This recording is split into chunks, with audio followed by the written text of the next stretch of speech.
Good blessed Saturday morning, March the 6th, 2021. It's about 12:41, I believe, p.m. in the afternoon. Earlier I showed y'all I was cleaning up the leaves by my house and on the other side of the bushes by the projects. Instead of just leaving them by the projects, this is what I decided to do. Bring them in my own backyard and burn them. Let's take a little tour. Got my trash can here, filled them up a couple of times, and you see it don't take but a matter of seconds before they get to burning. You remember they was all packed right here? Got them from over here. You know, I had a few other packed right here.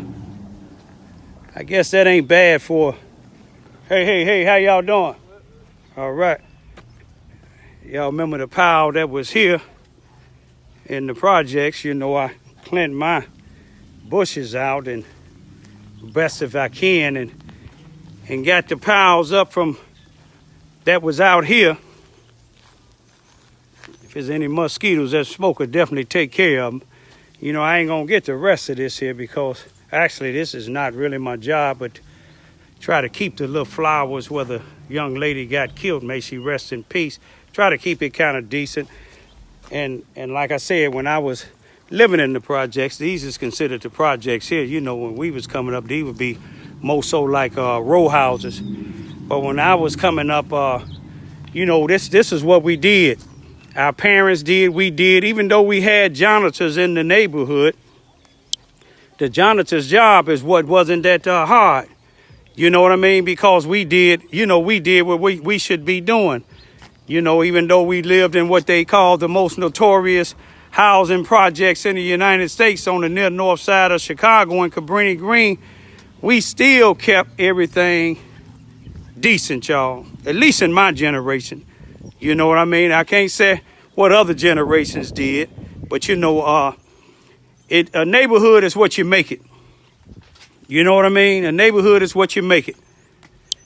And you see how long it took for them to burn down. Y'all seen all them leaves? Didn't take no time at all. You know, my daughters and them, they be wanting to come out and do it, but you know, I just lead by example. I don't have them to come out and do it. I want them to enjoy life. You know, ask and pray to God, keep them safe. Allow me to live to see them to grow up to be grown women. They intelligent and real respectful young ladies right now. But I'm going to leave for right now, y'all. I just want to show y'all, you know, let's lead by example. Let's not let people call our neighborhoods the hood because we predominantly black and it's housing projects and it's not a bunch of $100,000 or $200,000 houses around. You know what I mean? $200,000 houses. Some of them is not happy. You see what I'm saying? You know, but anyway, I'm gonna leave on out of here, y'all. Remember to keep your neighborhood clean. Do the best you can. Do what all you can do.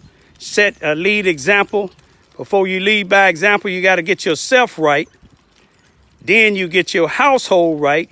Then you start with your block. Then you go with your community. And you can go a long ways.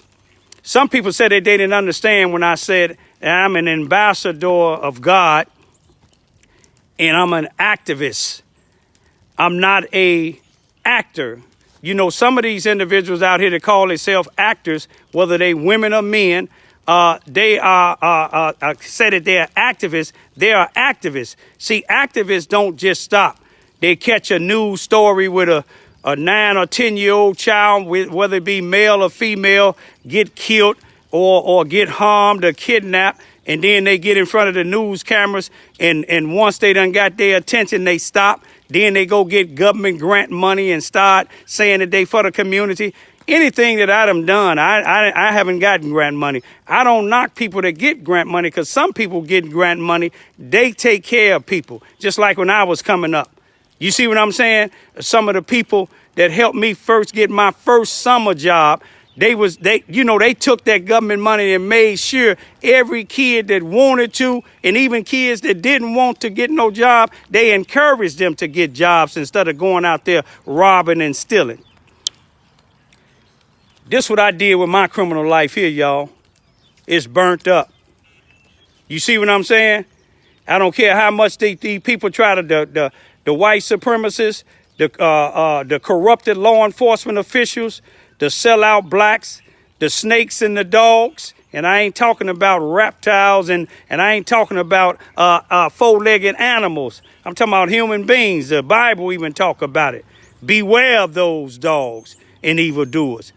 You see what I'm saying? No matter how they try to do something to set me up, they'll never be successful, because if you're not a drug dealer, they can't come bring you a deal that you can't refuse. You see what I'm saying? And then you take their deal and you said that they set me up. They didn't set you up. You did something you wanted to do.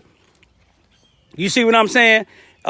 They tried to do all type of things. My children's be out here sometime in the summertime, having the water hoses, getting themselves wet, or get the little swimming pool and be in the pool. And then children's come by with they bathing suits on and they swimming trunks, and said, my mom said that we can come over here, but your mom can't dictate to where you come when you come to my house. Number one, I'm not a daycare. You see what I'm saying? And I'm not a babysitter. You follow what I'm saying? Your mom can't tell you where you can come when it comes to my house. You see what I'm saying? I don't let my children bring other children in our house. I let them, sometime they'll come, some people that they consider their friends, they'll come and they'll be in the front or the backyard. But my cameras, I have eyes on them at all times. So none of their parents can't say, well, he did this to my daughter. I can never do it to her. You see what I'm saying? Or him or her, if they not in my house. You follow what I'm saying? But anyway, I'm going to go for right now, y'all, and just tell y'all, peace be still. Pray for me. I'm going to pray for y'all. Y'all be careful. These, they look like they done passed this $1,400 stimulus check. People, you get to flash in your check, they out here carjacking. If they rob you for a pack of cigarettes and a cell phone, they're going to come at that $1,400. But then y'all that's depending on that $1,400, treat it as if you didn't even have it. You see what I'm saying? A wise person to know what I'm talking about. I'm a peace out now. Peace be still.